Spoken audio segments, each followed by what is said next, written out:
Sikap yan! Ay, tay! Halika! Ayan ang bagay sa'yo. Eh bakit ka kasi nagme-make up? Kalalaking tao nagme-make up! Ano ka, bakla? Mabuti naman at napagbigyan tayo nitong si Michael na makainuman ngayon. Oo nga. Sa dami-dami ng chicks dito sa lugar natin, wala tong oras sa atin. Kasalanan ko ba sila yung lapit na lapit sa akin? Alam mo bang Mapadala? Talaga ba? May gusto kasi akong sabihin sa'yo matagal na eh. Ano? May gusto ako sa'yo. Hi, Michael! Sino na naman yung babae kasama mo, ha? Sabi mo nakaraan ako yung gusto mo, di ba? Uy! Anong ikaw? Ako lang yung nilalandi niya nung nakaraan. Sabi pa nga na gusto na akong pakasalan. Ako yung gusto ni Michael ngayon, okay? Marami po ako nakakasamang babae. Pero may sekreto po talaga ako na hindi nila alam. Ganda! Ang ganda! Tol, bakit? Tol, basta. Matagal ko nang ramdam kung ano ka talaga. Okay? Sige, nasuotin mo na yung bagay sa yan.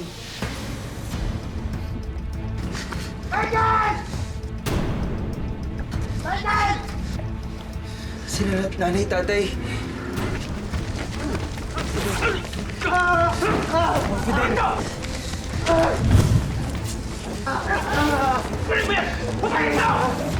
Tama na! Hindi nga po ako lalaki! Kung hindi niyo ko kaya tanggapin, mas mabuti nang lumayas na ako sa bahay! Nay? Nay? Nay? Nay? Nay? Nay?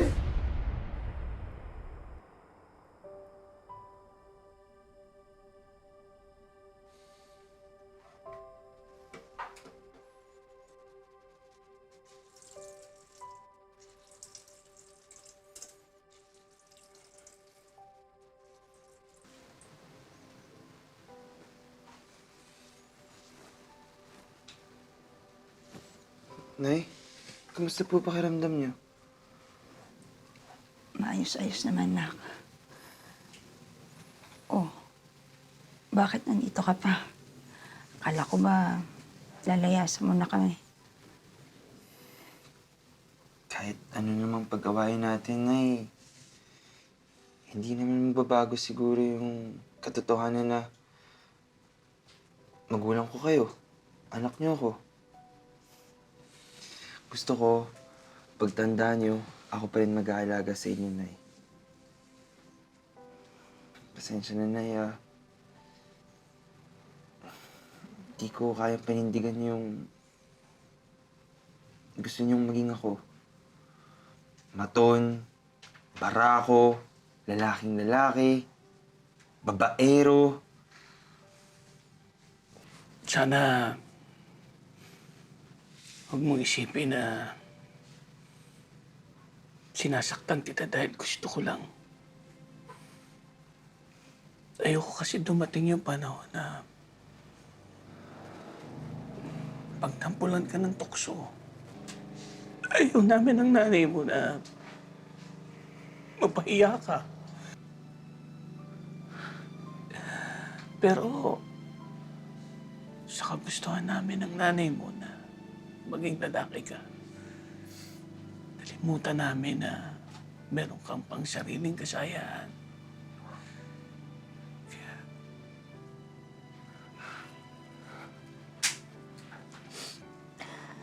sorry. Ayoko lang mapasama ka.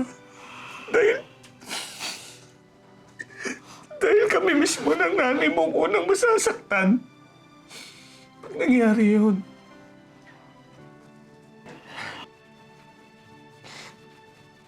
Ako din, anak. Ha? Patawarin mo ako.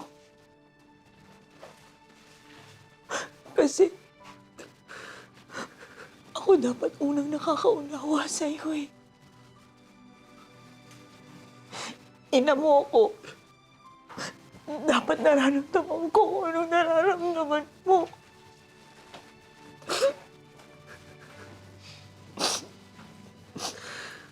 Tama ka eh.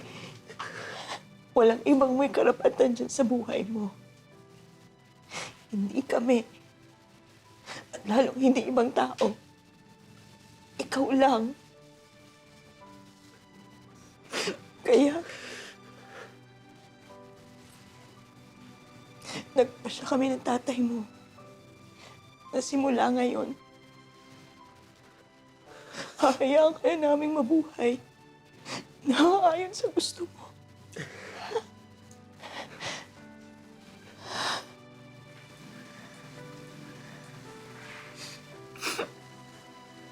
Mahal ko po kayo.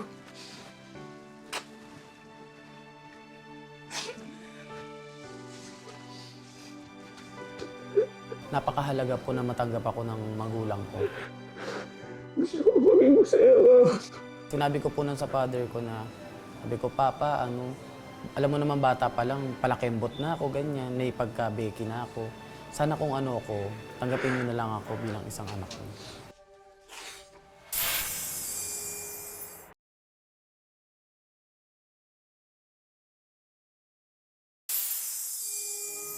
Sa pagyakap ni Michael sa tunay niyang pagkatao ay hindi siya nakaligtas sa pangmamata at pangmamaliit ng kanyang kapwa. Pre, mo sasakay ate. Sakay ka ate. Pre, di ba yun yung anak ni Fidel? Ano nangyari? Bakit biglang bumigay? Hala, naging binabait. Bakla pala. Yan na, yan mo yan. Ayan. Baka mo na lang akong mangisda. Tapos, magluluto kita. Diba? Salamat ah. Tulungan mo na rin ako sa online selling ko. Siyempre yun na lang din ginagawa ko para makatulong kina nanay at tatay. Oo naman. Bili tayo, kwek-kwek. Kaya sa kwek-kwek, kuya. 5 piso lang. 5 piso lang. Michael? Ikaw ba yan? Ba't ganyan itsura mo? Bakla ka? Kaya mo pala ako iniwan, ang kapal ng mukha mo. Manluloko ka. Magsalita. Huwag kang makikisali. Magsalita ka ano? Wala kang sasabihin sa akin? Ano? Parang kailan ko.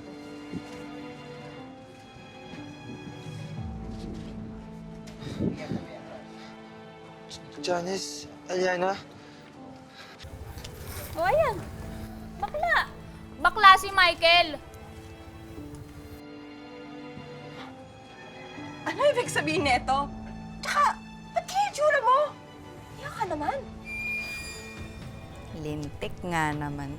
Yung pinag-aagawan pala nating lalaki, bakla eh.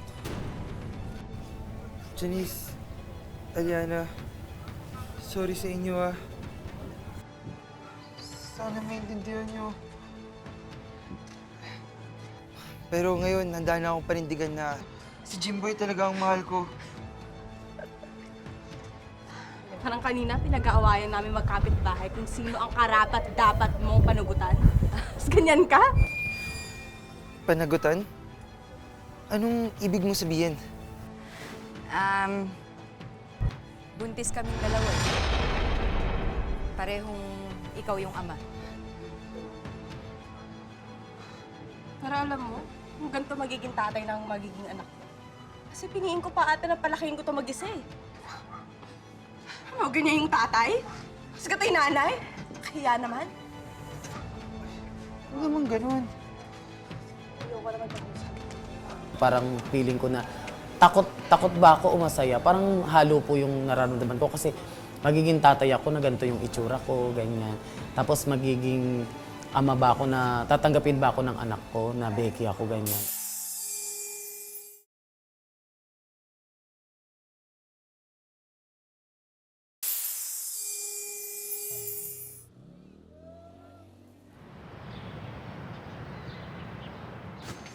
Huwag kang mag-alala.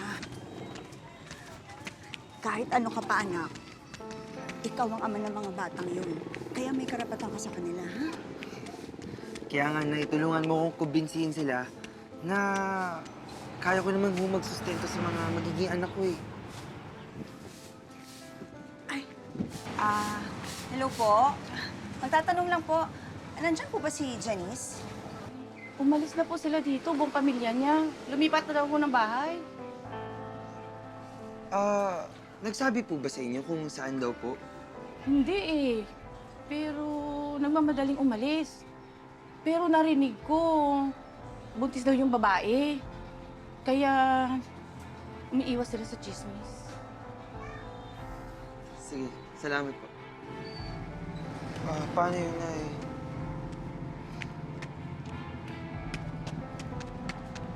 Tuloy ka dito. Hoy, lalaki! Bakla pala. Alam mo bang nabuntis mo tong anak ko, ha? Kapal din ang mukha mo pakita dito, no? Luz, sa totoo lang, papunta talaga kami sa inyo para nga malaman namin kung paano kami makakatulong sa pagbubuntis ni Aliana. Tulong.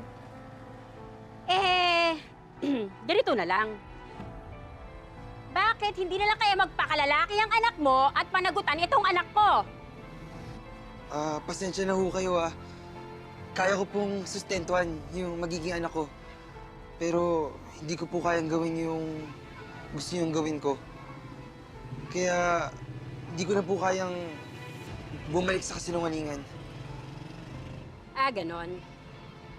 Pues, di bali na lang maging disgrasyada tong anak ko, kesa naman ganyan ang itsura na magiging ama, na magiging apo ko.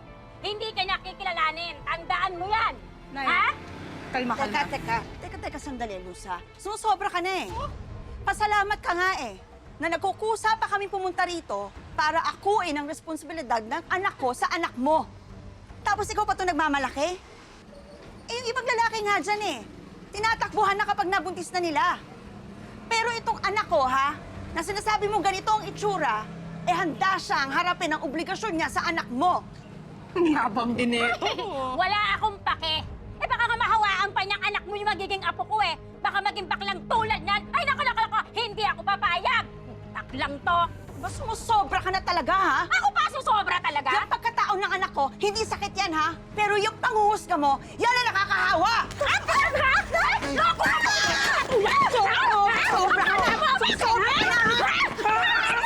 Tama na po! Tama na! Bumalik na lang po tayo sa ibang araw! Sobra na kasi! Okay na po ba kayo? Tama ka! Ay, gagawin ka lang Ako sa'yo Bilis ka na! Please! Sa'yo pa mayabang! Balik ka na. Nay? Nay? Okay ka lang po? Nay? Nay, hinga malalim, Nay. Nay! Nay! Nay! Pumasok na tayo. Hayaan mo na sila. Tulong! Tulong! Nay! Nay!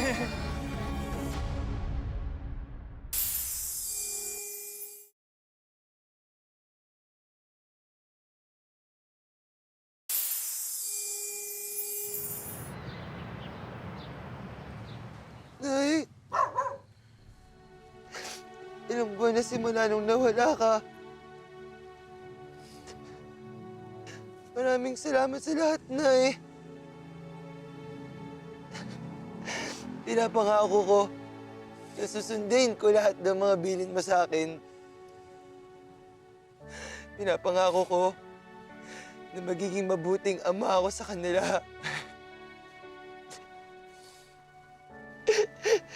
Mahal na mahal kita, Nay.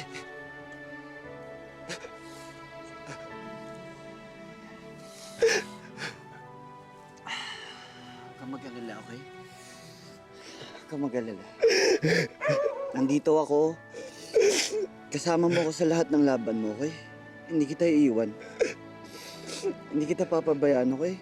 Isipin mo lagi yan, ha? Okay? Okay?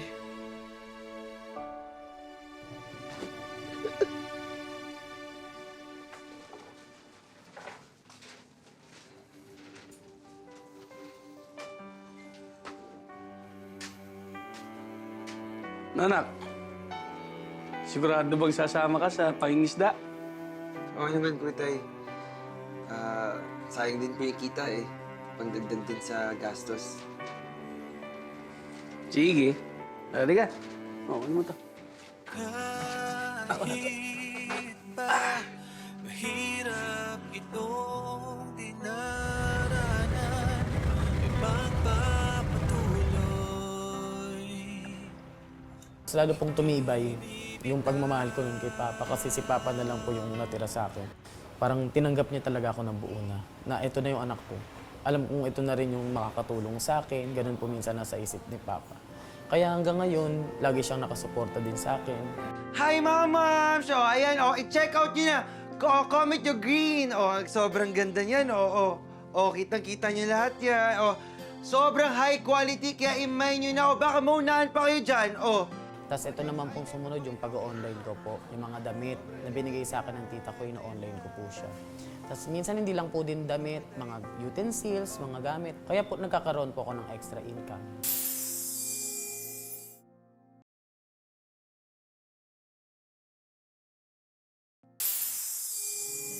Maraming salamat po sa inyo lahat. Bukas po ulit ha. Manood po kayo na aking live. Ayan, bye-bye! Okay na siguro yun. No. Pahinga ka naman, love. Kailangan mo na ng lambing. Kulang ka na sa lambing. Pahinga ka naman. Sige na nga, love. Tara. Diba? Ang dami naman na tayong kinita ngayon. Kailangan ko pong tumodo ng kayod para po masuportahan ko po yung anak ko. Hanggat kaya ko po, gagawin ko po yung lahat para po maging totoong tatay sa mga anak ko. Kasi po, alam ko po darating po yung araw na magkikita at makakasama ko po sila.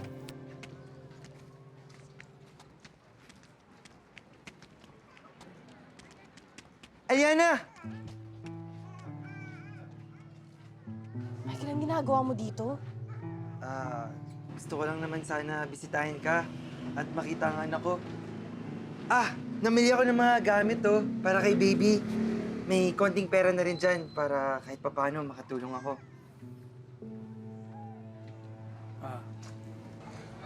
Aliana, anak. Parehas yun namang anak ni Michael, yung bata eh. Baka tanggapin mo na. Hoy! Ano yan naman ginagawa niyo dito? Aling Luz, gusto ko lang po sana makita yung anak ko. Wow! Anak? Hoy, wala ka ng anak. Simula naman sa pinili mo magpakabakla. Grabe naman ho kayo magsalita, Aling Luz. Nagmamagandang loob lang po si Michael. Hoy, ikaw tumahimik ka ha. Kasalanan mo to eh. Inagawa mo na magiging tatay yung apo ko. Ha? Kaya pues, magsama kayo hanggang impyerno! Hayaan mo na sila, Luz, sobra ka naman magsalita. Kung turingin mo naman ang anak ko, parang hindi tao eh. Ano ka ba naman? May karapatan din naman si Michael dyan. Tsaka apo ko rin naman yan eh. Sa batas, may karapatan ng anak ko. Gusto mo yata magkadimandahan pa tayo. Oh, pwede, sige! Magdemanda kayo! Tay, ako na po bahala, Tay. Aling Luz, kahit tanggapin niyo na lang po itong mga binili kong gamit para sa anak ko. May konting pera na rin po dyan. Ito? Ano ba ito mga to, ha? Ha? Hindi namin kailangan yan, ha? Hindi namin kailangan yan! Kaya magsilayas na kayo. Kung hindi kayo aalis, tatawag ako ng pulis para ipahuli kayo. Nakala nyo? Madadala nyo kami dyan? Michael, umalis ka na lang. Please, umalis ka na. Huwag ka na magpakita. Yan! Ayan pa! Halika nga rito! Aliana!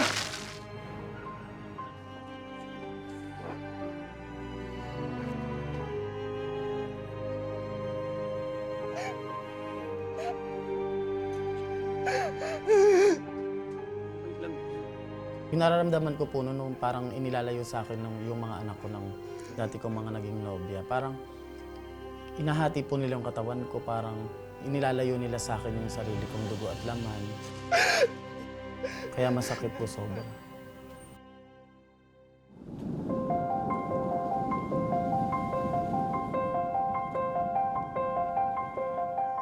Ilang taon na rin walang komunikasyon si Michael sa kanyang mga anak.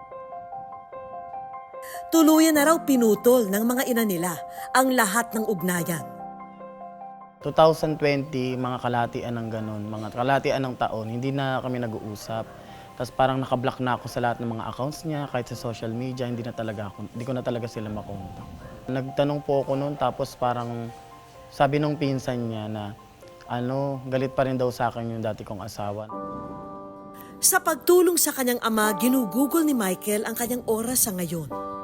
Mas kailangan daw siya ng kanyang ama ngayon dahil sa pangungulila niya sa pagpanaw ng ina ni Michael.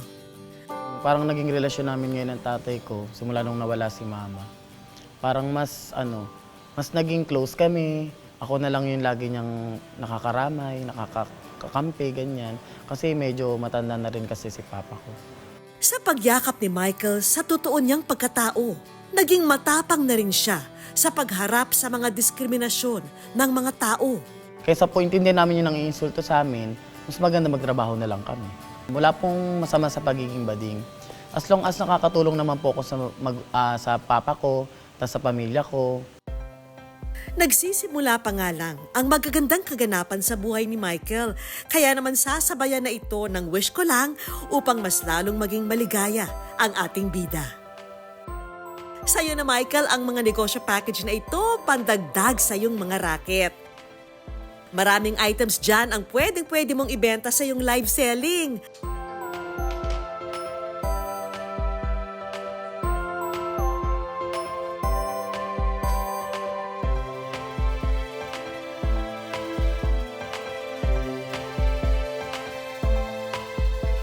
Makakapag-upgrade na rin siya ng kanyang online selling business dahil sa bagong mobile phone na ito. Thank you po.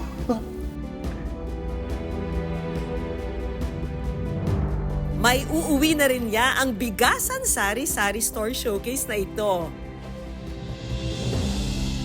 Thank you po. Maraming salamat po sa wish ko lang. May pahabol pa ang mga kaibigan natin mula sa TESDA. Malugod namin pinagkakaloob sa iyo ang certificate na ito bilang patunay na ikaw ay handa naming i-train when it comes to skills sa pagdating sa refrigeration and air conditioning na in demand ngayon sa ating syudad ng Navotas. Isa po ito sa pangarap ko na makapag-aral ulit. Natigil lang po kasi yung pag-aaral ko nung nawala si Mama. Kasi po si Mama lang yung inspirasyon ko po sa pag-aaral. Tanggapin mo rin ang Wish Ko Lang Savings, munting tulong mula sa aming programa. Maraming salamat po. Tuwa lang po talaga ako. Thank you po. Deserve din ni Michael ang isang salon pampering experience para naman makapag-relax at makapagpahinga.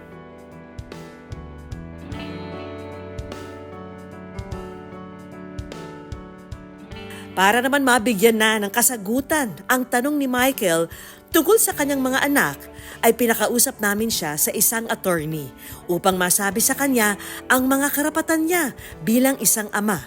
Pwede siyang dumulog sa barangay para yung barangay yung gumawa ng hakbang na ipatawag yung magulang or yung asawa niya dati para mabigyan sila ng tsansa na makapag-usap.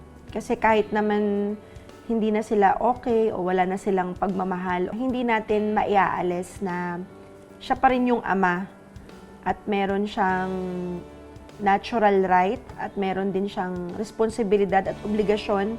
Walang sino man yung pwedeng magkait sa kanya. Mga kapuso, lagi po nating tatandaan, hanggat hindi tayo napapagod, humiling at maniwala, hindi tayo mapapagod, lumaban sa buhay. Ako po si Vicky Morales at ito po ang Wish Ko Lang.